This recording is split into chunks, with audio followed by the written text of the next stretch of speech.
Je vous le disais tantôt, entre mars, avril et mai, le Burkina Faso connaît une période caniculaire avec des températures élevées, des vents et des poussières. Cette année, les changements climatiques ont provoqué une augmentation précoce des températures avec des vagues de chaleur dès le mois de mars. Les habitants de Ouagadougou ont pris l'habitude de mettre en place des mesures préventives autant que possible pour faire face à cette situation. Le constat, c'est avec Kokoumi. D'avril à mai, c'est la période caniculaire au Burkina Faso. Chaleur souvent accompagnée de vent et de poussière. Et cette année, les changements climatiques ont entraîné une montée précoce des températures avec des vagues de chaleur observées dès le début du mois de mars.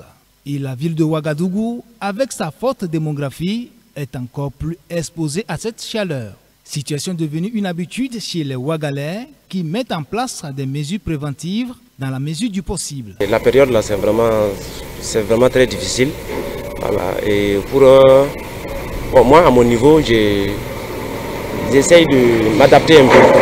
Voilà, dire en buvant beaucoup d'eau et aussi en me protégeant avec les chapeaux. Je me protège des fois, à une certaine période, je reste sur les arbres. Souvent je porte les chapeaux, c'est la seule solution. Vous voyez devant ici, moi j'ai planté des arbres, c'est pour je sais l'importance de l'arbre là. En étant sur la voie publique, on est obligé de porter des cache-nez de temps en temps, et le matin et puis le soir quand la circulation est un peu dense. La poussière se soulève beaucoup. Maintenant à un moment donné, ça va, on peut gérer. Maintenant, concernant la chaleur, ça c'est tout un problème. Concernant la poussière, je n'arrive pas du tout à vivre avec ça. Mais que faire? Que faire? Seulement, actuellement, la seule priorité, j'essaie de m'accrocher comme je le peux, bien la fermeture, souvent le massage des narines avec le beurre de karité, souvent le port du cache-nez. En 2025, les populations ont été davantage impactées par la canicule avec des températures avoisinant les 40 degrés Celsius.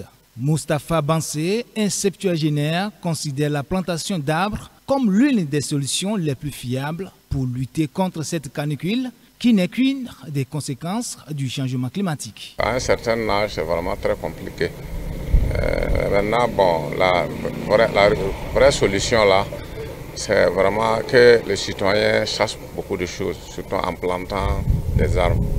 Parce que les arbres là, aident beaucoup. Par exemple, en saison caniculaire, quand tu es sur un arbre, tu te sens quand même dans un lieu avec plus sûr. La chaleur devient de plus en plus forte parce qu'il y a manque d'arbres. Donc si les gens s'organisaient à planter des arbres autour d'eux, peut-être le climat va devenir favorable. Donc c'est le manque d'arbres qui fait que la chaleur aussi devient de plus en plus forte. Et quand il y a un logement où il y a assez de fenêtres, les fenêtres sont un peu vastes, quand ça reste ouvert la nuit, la nuit la chaleur est un peu moins. Mais quand les concessions sont un peu fermées, mais quand tu ouvres jusqu'à ce que les ventilateurs vont faire sortir la chaleur qui a été conservée toute la journée, il fait déjà un jour même. Seuls les arbres vont nous permettre de vivre. Sinon, dormir au dehors, ce n'est pas une solution. Je ne vais pas demander aussi de laisser nos portes ouvertes parce qu'on est dans une zone où pas simple. On ne peut pas laisser les portes ouvertes. On ne peut pas dormir dedans. On ne peut pas dormir dehors. Ça fait trois. Donc, on préfère d'abord passer par la plantation des arbres surtout. Surtout. Parce que on ne peut pas s'en sortir sans les arbres. Pourquoi? Parce que c'est naturel, ça nous permet de vivre. D'après les experts, la canicule actuelle pourrait provoquer des problèmes de santé cardiovasculaire, en particulier chez les personnes âgées et les nourrissons. Il conseille par conséquent à la population d'éviter de s'exposer au soleil aux heures les plus chaudes de la journée, de boire de l'eau régulièrement, même en l'absence de sensation de soif, de porter des vêtements légers et de renoncer à la consommation d'alcool qui peut augmenter